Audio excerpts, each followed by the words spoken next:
Purnama Sidi Wonosobo, mencerahkan, inspiratif. Assalamualaikum warahmatullahi wabarakatuh. Alhamdulillahilladzi la ya'til hasanata illa minhu. Ashhadu an la ilaha illallah wa ashhadu anna Muhammadan abduhu wa rasuluh. Allahumma salli ala Muhammad wa ali Muhammad kama sallaita ala Ibrahim wa ali Ibrahim innaka Hamidum Majid. Sehat semuanya ibu-ibu? Alhamdulillah. Atas izin Allah, atas kasih sayang Allah, atas rahmat Allah, Rabu ini kita kembali dipertemukan setelah Rabu kemarin. Mohon maaf kepada Mbak Ita, memang belum ditakdirkan Allah begitu saja. Saya tidak bisa membersamai ibu-ibu. Semoga pertemuan kita siang hari ini akan menambah kebaikan pada kehidupan kita. Sholawat dan salam semoga senantiasa terlimpah kepada baginda Rasulullah Sallallahu Alaihi Wasallam. Semoga kita semuanya termasuk perempuan-perempuan yang akan mendapatkan syafaat beliau di hari akhir nanti. Ibu sekalian yang dirahmati oleh Allah, suatu hari baginda Rasulullah Sallallahu Alaihi Wasallam kedatangan seorang tamu perempuan tua. Datang seorang perempuan tua. Tiba-tiba Rasulullah melepas surbannya. Ketika perempuan itu mau duduk, Rasulullah menggelarkan surbannya supaya perempuan itu duduk, bajunya tidak kotor, duduk di atas surban. Kemudian Rasulullah terlihat begitu hormat, begitu sopan, begitu lembut berbicara dengan perempuan ini. Ketika perempuan ini berlalu, kemudian Aisyah bertanya kepada Rasulullah, "Ya Rasulullah, siapa sih perempuan tadi? Orang sudah tua ini sampai engkau melepaskan sorbanmu agar dia bisa duduk di atasnya. Dan kenapa engkau begitu baik dengan perempuan ini?" Siapa ternyata perempuan ini? Kata Rasulullah Sallallahu Alaihi Wasallam, dia adalah seorang perempuan yang selalu datang menyambangi Khadijah saat Khadijah masih hidup. Maka Khadijah ketika perempuan ini datang selalu menghormatinya, selalu menyambutnya dengan baik. Maka aku ingin berlaku kepadanya seperti Khadijah berlaku kepadanya. Kemudian Aisyah bilang apa, Bu? "Ya Rasulullah, kan mekerna wong wadon sing tua kae, sing wis nang jero lemah. Tidakkah engkau sudah dapat gantinya seorang gadis yang cantik?" kata Aisyah. Apa kata Rasulullah? "Iya Aisyah, seandainya ucapanmu tadi dilemparkan ke dalam lautan, niscaya seluruh lautan dari timur dan barat itu akan menjadi busuk gara-gara kata-katamu. Demi Allah wahai Aisyah, tidak akan ada perempuan yang mampu menggantikan kedudukannya di dalam hatiku. Khadijah beriman saat semua orang tidak beriman kepadaku. Khadijah menyerahkan seluruh hartanya untuk aku berjuang di jalan Islam. Khadijah lah yang rela mengandung anak-anakku dan hanya Khadijah yang memberikan aku keturunan. Dan Khadijah lah yang mengatakan beriman kepadaku pertama kali saat semua orang kafir Quraisy mengatakan, maka tidak akan pernah ada perempuan yang menggantikan Khadijah di dalam." Ini Khadijah sudah meninggal. Kira-kira kalau kita sudah meninggal, terus ada ibu-ibu datang ke rumah, tanya sama suami kita, "Pak, biyen ke Mbak Eva wonge keprege sih?" Kira-kira suami kita cerita apa tentang kita, Bu? Yang kayak Khadijah tadi ya, Bu? Suamiku malah, Bu, fotonya udah maaf ya Bu, saya ini kelihatan memang sengaja. Saya coba. Fotonya sudah diganti dengan foto yang baru, baju kita sudah dilipat di dalam kardus, bau-bau tentang kita sudah mulai Maka ibu sekalian yang dirahmati oleh Allah, belajar dari cemburunya Aisyah, jadilah seorang istri yang ketika kita sudah meninggal, suami kita akan bercerita kepada seluruh manusia yang berjumpa dengannya bahwa kita adalah istrinya yang terbaik yang pernah mendapat. Maka gak akan takut kita mau suami kita nikah lagi. Rasulullah nikah lagi dengan Aisyah setelah Khadijah meninggal. Ibu perlu diketahui, Rasulullah tidak menikah ketika Khadijah masih hidup. Rasulullah itu menikah lagi saat Khadijah sudah meninggal, baru Rasulullah menikah lagi. Betapa cintanya Rasulullah kepada Khadijah. Setelah Rasulullah menikah kepada Aisyah, tetap yang di dalam hatinya ada cinta yang begitu besar kepada Jadilah istri yang demikian. Yang saat jasad kita sudah ditenggelamkan ke dalam bumi pun, suami kita tidak bisa melupakan kebaikan kita karena kehormatan kita kepada suami kita. Jangan sampai kisah seperti laki-laki yang solih yang punya istri cerewet. Masih ingat kan? Ketika adiknya datang ke rumah, Assalamualaikum, orang-orang cerewet, judes jawabnya salam gimana? Oh, kok persis. Lo kok persis. Waalaikumsalam. Waalaikumsalam. Gimana kakakku? Kata si adik ini. Kemudian istri ini mengatakan, kakakmu sedang mencari kayu bakar di hutan. Kemudian sang adik berpikir, Masya Allah, bojone nang omah dandan ayu kayang kono, kakangane nyong aki luru kayu. Kayak ngapa idai rupane kakangane nyong saiki wong bojone yang mengkene. Datanglah sang kakak, ternyata wajahnya begitu ceria. Kemudian di belakangnya datang seekor harimau yang membawakan kayu untuknya. Qadarullah, singkat cerita, si istri cerewet ini mati. Makanya jangan cerewet-cerewet. Nanti cepat mati. Pokoknya tak boleh kabeh, termasuk oleh awake dhewe. Kemudian suaminya nikah lagi. Ketika nikah lagi, sang adik datang ke rumahnya lagi. Ketika Assalamualaikum, suaminya menjawab dengan Waalaikumsalam. Di mana kakakku? Dia sedang mencari kayu bakar. Silahkan masuk. Kemudian sang adik membayangkan, pasti wajah kakakku lebih hebat daripada kemarin. Ternyata begitu kakaknya datang, wajahnya penuh dengan peluh. Mukanya kelihatan capek. Dan tidak ada seekor harimau yang mengikuti dia. Kemudian sang adik bertanya kepada kak, loh, panjenengan ke pripun sih? Nalika bojone cerewet kok wajahnya malah ceria. Ketika istri Anda baik sekali kok wajahnya malah, apa kata kakaknya? Wahai adikku, ketika aku diuji dengan kekurangan istriku yang begitu cerewet, Allah menundukkan seekor harimau untukku untuk membantuku mencari kayu bakar sehingga aku tidak pernah lelah. Tapi saat Allah mengganti ujianku dengan nikmat istriku lembut, Allah balik mengujiku, harimau itu pergi meninggalkanku dan aku sekarang selalu harus memikul. Apa pelajarannya, Bu? Suami kita ini bukan malaikat, Bu. Maka setiap kekurangannya pasti Allah ganti dengan kita kenikmatan yang luar biasa.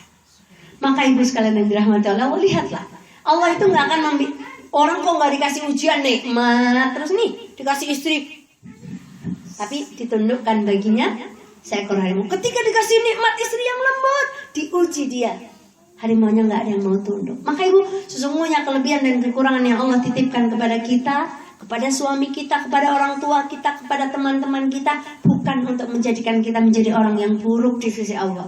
Tapi ayo kita ambil, kalau kawan kita, suami kita, saudara kita punya kekurangan, Allah sedang memberikan kelebihan pada kita dari sisi lain. Itu cemburunya Aisyah yang pertama, Bu. Dan ketika Rasulullah berkata, ya Aisyah, kata-katamu yang buruk itu kalau dilempar ke laut, laut ini jadi busuk. Maka ini pelajaran untuk kita, Ibu. Aisyah berkata satu kali dan itu lagi khilaf. Khilaf itu artinya karena Aisyah waktu itu sedang terbakar cemburu. Ibu kan ditanya minum teh manis kalau lagi cemburu, tehnya enak nggak? Enggak. Padahal tehnya enak banget. Tapi enggak, ini Aisyah lagi terbakar cemburu sehingga berkata yang demikian. Lah kita kalau ngomong elek itu biasanya lagi sadar. Pulang ngaji, mau berangkat ngaji di kendaraan ngomong, sadar nggak kita? Lah gimana kalau kata-kata kita semuanya dilemparkan ke laut? Jadi apa laut yang sudah kita saksikan? Berapa kata-kata buruk yang sudah kita ucapkan? Maka ibu-ibu sekalian yang dirahmati oleh Allah, ambillah pelajaran dari kisah cemburunya Aisyah ini. Bahwa sungguh buruk kata-kata jelek yang kita ucapkan dari mulut kita. Apa Mbak Eva rata ngomong elek? Tahu, sering. Itulah kenapa mengingatkan supaya yang bicara ini juga, ya Allah yang ngeleng nak uang ke awake dhewe. Orang nglakoni. Maka ibu sekalian yang dirahmati oleh Allah, Rabbi shrahli sadri wa yassirli amri wahlul 'uqdatam min lisani. Supaya lidah ini tuh nggak keluh kalau ngomong baik, nek meh ngomong elek, keluh.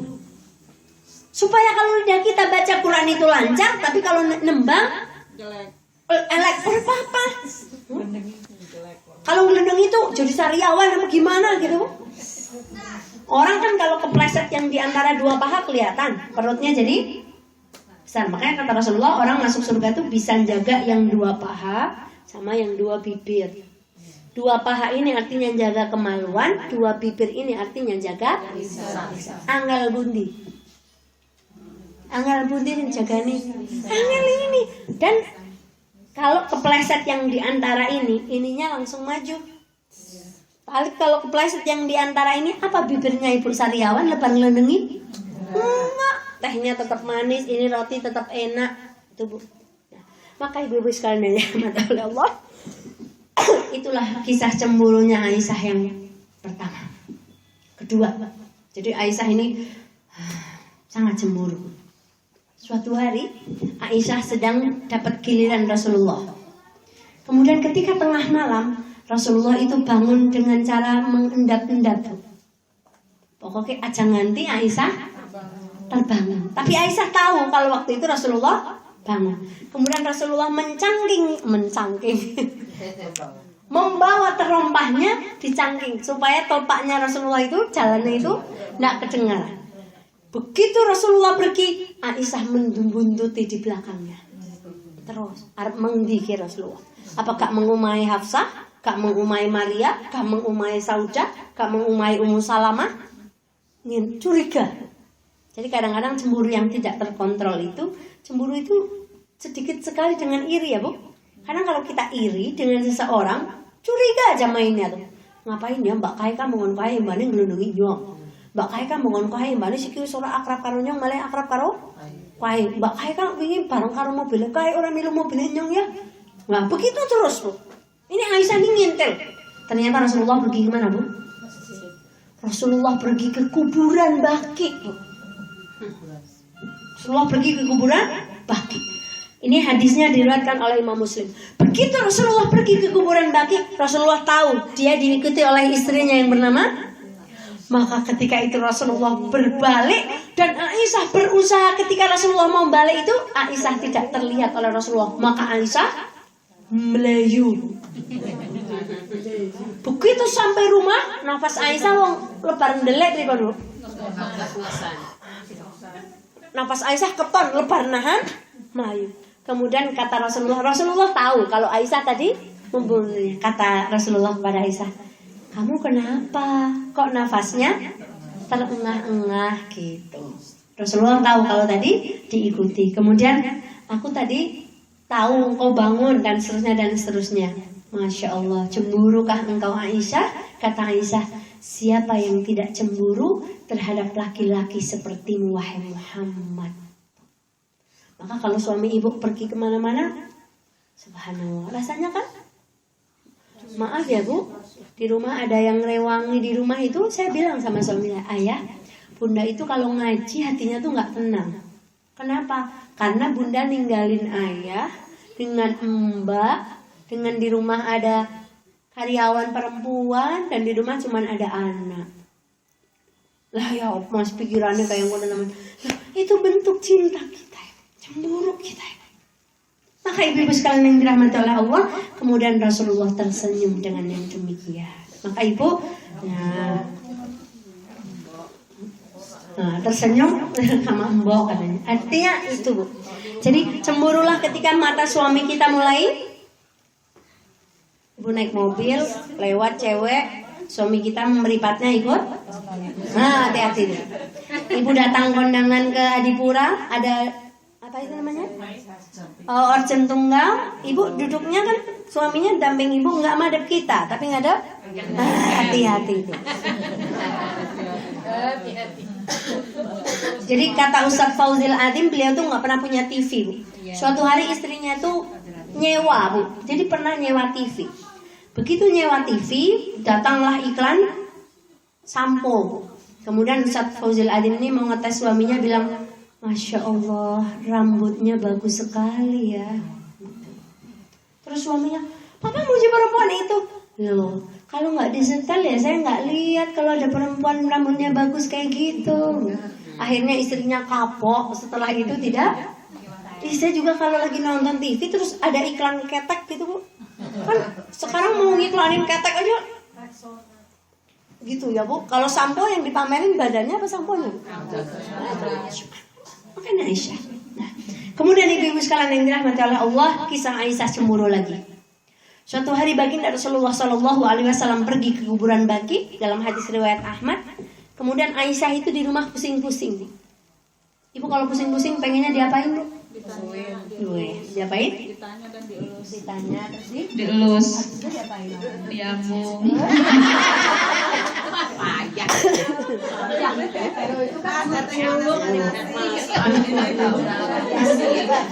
Ada yang memang dipanas-panasin.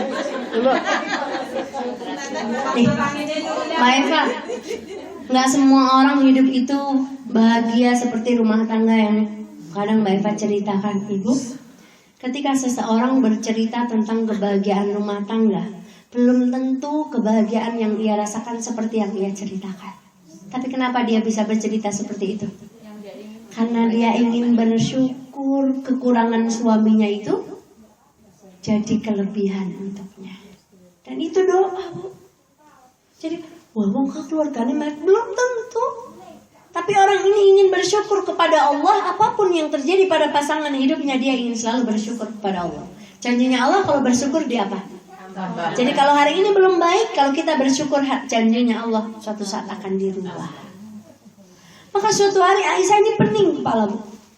Kemudian Rasulullah datang dari Baqi, maunya Aisyah ini Masya Allah, Aisyah kenapa gitu, pusing. Ternyata Rasulullah datang pusing juga. Jadi aku juga pusing, nggak enak kan, Bu? Ibu nggak ada pusing, dia juga nggak ada. Mbak Ongko gantenan mulai pusing. Kemudian ketika beliau berdua sama-sama berpusing-pusing ria, kata Rasulullah, kalau engkau mati duluan juga nggak apa-apa Aisyah, aku yang akan memandikanmu, aku yang akan mengkafanimu dengan tanganku sendiri, dan aku yang akan mengangkat jenazahmu ke liang lahatmu dengan tanganku sendiri. Kemudian Aisyah guyu-guyu, bukannya senang diginiin, Bu. Kata Aisyah, ngonggur nyang wis ditusi, wis dikafani, wis dikubur, panjenengan kondur ya Rasulullah, jenengan kelalen karo nyong, bersenang-senang dengan istri Rasulullah yang lain. Kemudian Rasulullah tersenyum. Maka Ibu, ini salah satu tip. Maka kadang-kadang ngobrollah sesuatu itu yang membuat kita berdua itu bahagia dan tersenyum. Dan Ibu, ini pelajaran buat kita semuanya. Makanya tadi saya ceritakan di awal, ayah, kalau bunda mati, tolong yang mandiin bunda itu ayah. Orang lain kan nggak pernah lihat bentuk perut kita. Mungkin kecuali Bu Bidan gitu ya, Bu. Yang lipat berapa nih, suge nih Bu. Umai tingkat pirawa ini Mbak Tari, orang Mbak Tari. Kemudian bekas cakaran apa ya, Bu? Nggak perlu ada yang tahu. Kan yang tahu cuma suami kita. Kalau beliau yang memandikan kita, yang tahu bahwa perut kita penuh dengan air, penuh dengan luka, siapa, Bu? Kan pernah Mbak Eva katakan, bersedihlah Ibu. Kalau ada seorang ibu yang meninggal, anaknya itu gotrak nyari Pak Kaum untuk memandikan. Kenapa bukan kita yang memandikan? Kenapa orang mayit itu mandi harus ditutup? Selain itu aurat, kalau terjadi apa-apa yang memandikan bukan keluarga, jadi omongan. Aslinya dalam keadaan di mayat A, nanti di luar jadi apa? B, C, D, E, F, G, H, I, J, K. Kafani, anak-anak yang ngafani, bukan Pak Kau, bukan orang lain. Yang nampani jenazahnya, ayo anak laki-laki. Karena kita memang tidak dianjurkan untuk masuk ke liang lahat. Maka yang memandikan, yang mengkafani, yang menguburkan kita dan keluarga kita, Ibu.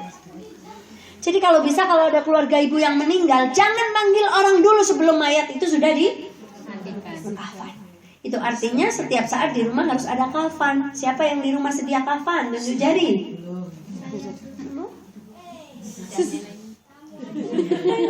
Udah siap-siap anduk yang buat mandikan? Kalau ibu saya tuh banyak ibu mati kayak andukan kene. Ya Allah Mbah, mugi-mugi panjang. Ibu sudah siap-siap sabun, parfum yang buat mandiin, Bu? Kampung kayak Cingurusi. Pelajaran dari kematian, kalau kita kampung. Pelajaran dari kematian, kalau kita selalu ingat mati, pasti rumah kita tuh tertib, Bu. Karena kita tuh mau siap-siap, itu semuanya akan kita tinggalkan. Kalau saya mati, sudah jelas saya naruh surat di sini, Bu. Saya pakaian ini, kumpulkan semuanya. Kalau saya mati, semuanya disedekahkan. Selesai. Berwasiatlah sekarang, Ibu. Karena kita mati tuh Bayangkan yang kemarin pergi ke Gunung Prau, Ibu. Doa saya hanya, ya Allah, semoga anak-anak muda ini pergi ke sana sebelumnya sudah sholat, dari rumah pamit dengan orang tuanya. Subhanallah. Kalau belum nggak sholat, ke masjid samping rumah belum tentu kuat, tapi ke Gunung Prau jauh-jauh dari Jakarta ke Wonosobo kuat, akhirnya hanya mengantarkan nyawa. Masya Allah. Bagaimana perbandingannya dengan yang meninggal tadi baca Quran kemudian Allah. Orang yang selalu ingat mati, dia akan selalu waspada. Gak akan sembarangan dia hidupnya, karena suatu saat aku akan mati. Maka ibu-ibu sekalian yang dirahmati oleh Allah, ini Rasulullah. Akan aku mandikan sendiri, akan aku kafani sendiri, akan aku antar nyawamu ke kuburan sendiri. Masya Allah. Apa ada suami yang ketika istrinya meninggal, jenazahnya ditidurkan di kamar tidur yang biasa buat mereka tidur berdua? Enggak ada, Bu. Apa ada suami yang saking cintanya sama istri kemudian ngeloni mayitnya selama 1 malam? Di luar negeri ya sampai nikah sampai mayit ya, Bu. Subhanallah, Ibu. Kita 5 menit baru meninggal aja ditinggal apa, Bu? Dipanggil apa, Bu? Mayat. Kalau nggak dipanggil mayat dipanggil Maka ibu-ibu sekalian yang dirahmati oleh Allah, sudah jam 3 kurang. Kemudian Aisyah juga pernah cemburu kepada istri Rasulullah yang bernama Hafsah. Rasulullah itu pernah mengajak Aisyah jalan-jalan ke seluruh rumah istrinya. Ketika berhenti di rumah Hafsah, Rasulullah agak lama kalau di rumah Hafsah ini. Si Aisyah ini cemburu lagi. Jadi kalau kita ini punya sifat cemburuan yang gak berdasar, kisahnya bisa seperti ini.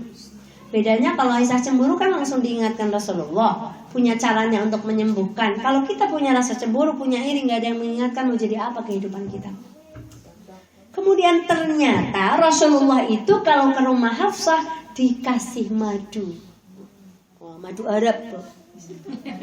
Kental, kadar airnya sudah diturunkan, jadi ditelan itu sampai luket sekali, Bu. Madu Arab.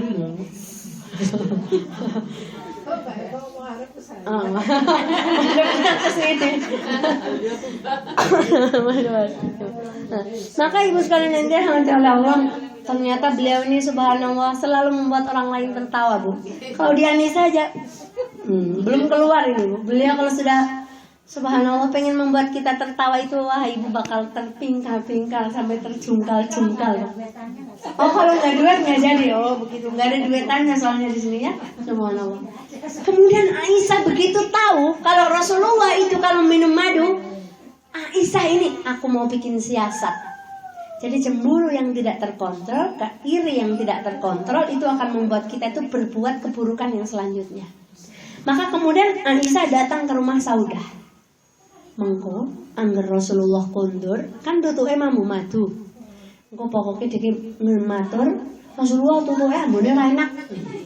Rasulullah albabe ora enak. Kemudian kalau Saudah sendiri ini enggak cocok ini. Kemudian Aisyah juga mengajak Sofia, nanti kalau Rasulullah pulang ke rumahmu, kemudian bau madu yang dari Hafsah itu, kamu bilang ya, Rasulullah tuh aroma mulutnya nggak enak, apa habis makan maghfir, baunya kan nggak enak, jenis tumbuhan apa, pahit, baunya nggak enak.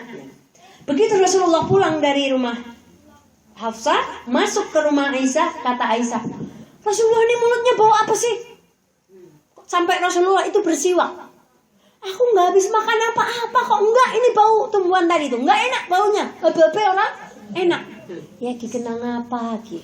Kemudian Rasulullah karena melihat Aisyah demikian, Rasulullah pergi ke rumah Saudah. Begitu sampai rumah Saudah juga sama, nggak enak mulutnya Rasulullah, bau. Ini kenapa ini? Kemudian Rasulullah akhirnya gacal nyong tak lunga menggon Sofia. Begitu datang ke rumah Sofia, ternyata Sofia juga berkata Rasulullah mulutnya. Oh, ini kerjaannya Aisyah ini.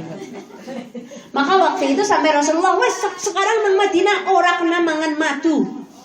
Nah, jadi karena madu itu ternyata bikin istrinya itu cemburu. Kemudian Rasulullah ditegur, tidak boleh mengharamkan sesuatu yang dihalalkan oleh Allah. Karena madu itu kan halal. Sementara Rasulullah mengharamkan gara-gara tadi istrinya pada. Nah, pelajarannya apa Bu? Nih, sing nular niku sing ora api. Gere ono, saya batuk. Mbak Eva nanti ketularan saya enggak? Jadi sehat enggak ada. Ini Mbak Ratna ini punya peluang untuk ketularan batuk. Jadi yang nular itu biasanya penyakit, cacar. Ya kan Bu? Artinya apa? Yang nular itu biasanya kejelekan. Wong dewek kekancan karo wong apike urung karuan ketularan apike. Tapi kalau kekancan dengan orang jelek, kadang-kadang kemungkinan kita ketularan eleke luwe. Nah, penyakit menular. Apa ada sehat menular? Nggak ada. Yang dikatakan menular itu selalu penyakit. Ini loh, gara-garanya yang cemburu siapa? Yang iri siapa? Nular kemana? Masya Allah. Jadi kalau kita punya sifat iri, cemburu yang tidak berdasar, yang nggak sesuai dengan Quran dan Sunnah, kita ini bisa menyakiti batin, ngecak batinnya jadi elek. Bahasa ini kita yang mudah, nek arep elek, mbok elek dewek. Carane kula jenengan nek arep nglenengi dewek. Ora semang acek-acek batin karo tembok bae. Ngomong apa kono? Ora semang aseng-aseng batin niku jenenge nek arep dewek. Nah, maka ibu-ibu sekalian yang dirahmati oleh Allah, dan yang terakhir ini ada kisah tentang cemburu-cemburunya Aisyah. Suatu hari Fatimah ini kan putrinya Khadijah, dari putrinya Rasulullah, dari istri yang bernama. Suatu hari Fatimah diajak ngobrol sama Aisyah. Fatimah, ibumu tuh dinikahi Rasulullah dalam keadaan janda, wis tuwa. Nek aku dinikahi Rasulullah dalam keadaan masih gadis. Kemudian Fatimah tersinggung karena ibunya dikatakan wis tua, kemudian janda. Kemudian ngadu sama ayahnya, baginda Rasulullah. Akhirnya Rasulullah Shallallahu Alaihi Wasallam berkata kepada Fatimah, wahai Fatimah, bilang sama Aisyah, kalau Khadijah dinikahi janda lebih hebat Khadijah, karena Khadijah janda tapi dapat Muhammad. Dan Khadijah itu tidak pernah diduakan oleh Rasulullah selama hidup. Bilang sana sama ibumu, maksudnya sama Aisyah. Kalau Aisyah gadis, neng malah oleh, nah gitu. Kemudian diduakan oleh Rasulullah, karena Rasulullah itu menikah itu setelah Khadijah. Nah, maka ibu sekalian yang dirahmati Allah, dari sini pelajaran yang luar biasa bahwa Rasulullah itu adalah suami yang sangat bijaksana. Maka ibu berdoalah kepada Allah. Kalau saat ini suami kita belum baik, saat ini suami kita belum seperti yang ibu harapkan, dengan kita bersyukur, dengan kita bersabar, semoga suatu saat Allah menjadikan suami-suami kita sebagai suami yang baik. Maka ibu sekalian yang dirahmati oleh Allah, inilah hari ini Bu, kalau rumah tangga itu ibarat sebuah benda, maka sekarang lagi tenar kapalnya masjid berbentuk kapal milik orang. Nggak usah ya Anissa kita nabung kemudian pergi ke sana gitu. Gitu ya. Yang bentuk kapal tapi bukan milik orang. Milik orang Seattle itu di Mijen gitu, di Semarang gitu. Nah, itu artinya apa? Bahwa rumah tangga kita itu seperti kapal. Nah, kapalnya itu siapa? Ya rumah tangga kita. Rumah tangga kita harus kita ibaratkan seperti kapal. Kapal belayarnya di mana? Kalau di laut itu anteng apa uyuk-uyuk? Artinya apa? Tidak mungkin dalam kehidupan kita tidak terjadi sing jenenge kapal mlakune nang banyu. Mana ada kapal anteng? Kuwi jenenge kapal lagi mendarat. Jadi kapal mulai berlabuh mesti uyuk. Kadang goyangannya kencang sekali. Maka kemudian di dalam kapal itu ada mesin. Karena kurang ada mesin kan orteng baku. Maka mesin ini diibaratkan oleh para ulama ketika menyampaikan tentang khutbah nikah itu, mesin itu adalah hati kita. Jadi rumah tangga kita itu sangat tergantung kepada bagaimana hati kita. Apakah kita penyabar? Apa kita bersyukur? Apa kita bersabar? Apa kita lembut? Bukan, kita dulu udah sepakat pulang ngaji harus jadi lembut, Cirinya berlembut itu apa Bu? Ngomong nadane ora tinggi-tinggi, suarane ora kaya himar. Himar itu apa Bu? Seru tur menyakitkan, itu suara himar. Seru nggak menyakitkan nggak apa-apa. Masa ada tentara menyiapkan siap gerak? Ada tentara nyiapin gimana? Siap gerak. Menyakitkan nggak? Hatinya sakit nggak? Enggak. Jadi nggak semua nada yang tinggi itu menyakitkan. Kamu jenuhan, wah itu udah tinggi tur menyakitkan. Maka itu tergantung pada hati kita. Kalau bicara sama suami, mulai detik ini turunkan nada dan volume. Ulangi Bu. Saya mau tiru seorang ini. Angkat tangan kanan Ibu. Ya. Bilang sama Ibu kalau ngomong suami jangan keras-keras ya, gitu bilang. Nah, kalau ngomong sama suami jangan keras-keras ya, gitu. Ya kalau ngomong sama orang lain jangan keras-keras ya, gitu. Oh, jejeran. Kemudian kapal itu ada BBM-nya. Artinya ada bahan bakarnya. Apa bahan bakar supaya rumah tangga kita itu bisa mencontoh rumah tangga Rasulullah? Akhlak. Nah, maka Ibu, ketika terjadi permasalahan dalam rumah tangga kita, Ibu ayo. Jangan udari permasalahan rumah tangga kita, tapi udari dari mana permasalahan itu muncul. Maka banyak, misalnya ada orang cerita, Mbak Eva, saya begini-begini, saya selalu tanya, bapak ibunya masih apa enggak? Kalau bapak ibunya masih, ibu sekarang rumah tangganya bermasalah, coba ibu pulang ke bapak ibu. Barangkali dulu ketika menikah bapak ibu tidak, mintalah ridho yang pernah tertunda. Selama orang tua ibu tidak ridho, nggak akan ada kebahagiaan dalam kehidupan kita. Harus ridho dulu. Kalau orang tuanya sudah meninggal, mintakan ampun. Cari orang tua kedua kita yang mungkin sangat dekat dengan kita. Maka ibu, itulah pentingnya akhlak. Jadi BBM kita itu akhlak. Kemudian kapal itu punya kompas, betul Bu? Untuk menentukan kompas kita itu adalah Quran. Hari ini sudah baca berapa ayat Ibu? Bu? Berapa ayat Bu? Masya Allah. Ibu ke jane sih buke kayak ngapa ta jane? Jane anak pesenan apa? Motor sing gak turusi pira, duit sing gak ditung pira, kasih ora kober maca Quran. Ya Allah. Bismillah kita belajar ya. Jadi kita itu sebenarnya sesibuk apa? Gak ngurusi apa, jane kasih ora kober maca. Maka kompas kita adalah nih, meh rampung ngaji nih. Kemudian di dalam kapal itu ada alat navigasi, Bu. Nah, maka navigasi itu nasihat. Inilah pentingnya kita duduk di majelis taklim. Oh yo kelalen barang majelis taklim jur. Kelingan wa tawasau bil haqqi wa tawasau bis sabr. Kemudian di dalam sebuah kapal itu ada nahkoda. Siapa nahkodanya? Suami kita. Maka doakan Robbana hablana min azwajina. Terus jangan pernah putus. Doakan suami kita. Pandang wajahnya ketika dia tidur, ya Allah, mintakan kepada Allah. Yang punya hati suami kita itu Allah. Kemudian yang terakhir, dalam berumah tangga kita itu harus punya bekal. Makanya kalau bekal di kapal harganya berapa, Bu? Pop mie, kalau nggak di kapal regane pinten? Sing bakul pop mie 5.000. Kalau di atas kapal 10. Bisa nggak kita ambil pelajaran? Ternyata bekal sabar ketika belum menikah dengan sudah menikah itu berbeda. Bekalnya 2 kali lipat. Nek wingi ukur sabar. Nek wis bojo kudu 40 es. Ingat Bu? Apa Bu? Sabar.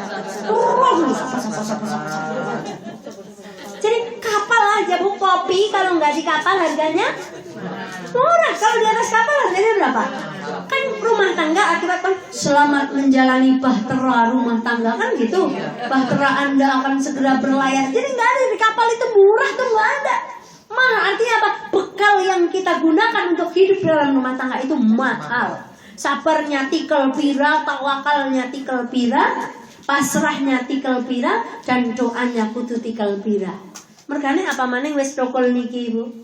Doanya harus lipat berapa Bu? Dulu yang didoakan cuma suami, sekarang yang didoakan tambah. Maka ibu sekalian yang dirahmati oleh Allah, siapapun berhak untuk bahagia.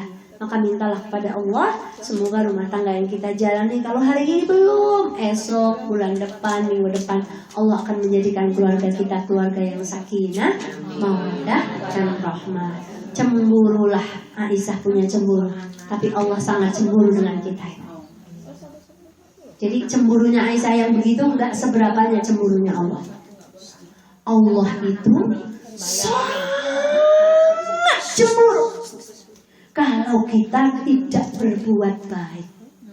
Kalau waktunya ngaji, kita nggak ngaji, Allah cemburunya luar biasa, melebihi cemburunya Aisyah kepada Rasul. Waktunya sholat, kita tidak sholat, Allah cemburu luar biasa, diduakan. Subhanallah. Waktunya kita baca Quran, kita nggak baca Quran, Allah cemburunya luar biasa. Maka ibu, nikmati kecemburuan Allah ini.